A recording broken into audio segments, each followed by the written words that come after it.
আল্লাহ রাব্বুল আলামিন আমাদের জন্য বেশিরভাগ জিনিসকে হারাম করেন নাই। ইসলামকে আল্লাহ এত কঠিন করেন নাই, মাত্র কয়েকটা জিনিস হারাম।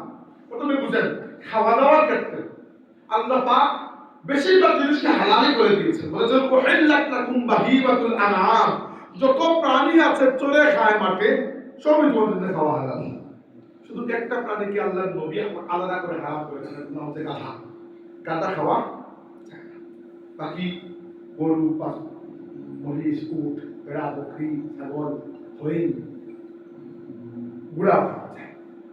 আর ঘোড়া খাওয়া অপছন্দনীয় কাজ বা গ্রুপ হারাম খাওয়া, ঘোড়া খাওয়া যায়। আমি উজবেকিস্তান গিয়েছিলাম, নাম শুনেছেন আপনারা আমাদের প্রদেশ, ওই যে বুখারা সমরকন্দ এসব এলাকার নাম শুনেন নাই? বুখারা, ইমাম বুখারী যে এলাকা, ওখানে মানুষ খালি ঘোড়া খায়। চিন্তা করেন খালি ঘোড়া খায়, পরে দেখলাম না ওই এলাকায় মানুষ থেকে ঘোড়ার সংখ্যা বেশি, এই জন্য রাখে ঘোড়া খায় মানুষ। আমরাও খাইছি, ঘোড়া খাওয়া তো হারাম করছে, কিন্তু ঘোড়া না খাইতে বলা হয়েছে এই জন্য, কারণ ঘোড়াকে মানুষ আগে যুদ্ধের বাহন হিসাবে ব্যবহার করতে, সব আপনি যুদ্ধের বাহন খাই বলছেন, যুদ্ধ করবেন কি দিয়ে, এই জন্য ঘোড়া খাওয়াকে বলা হচ্ছে মাকরুহ। মাকরুহ আর হারামের মধ্যে পার্থক্য আছে। মাকরুহ অপছন্দনীয়, তাকওয়ার খেলাফ, কিন্তু কোনো গুনাহ নেই এখানে। হারাম মানে সম্পূর্ণ নিষিদ্ধ।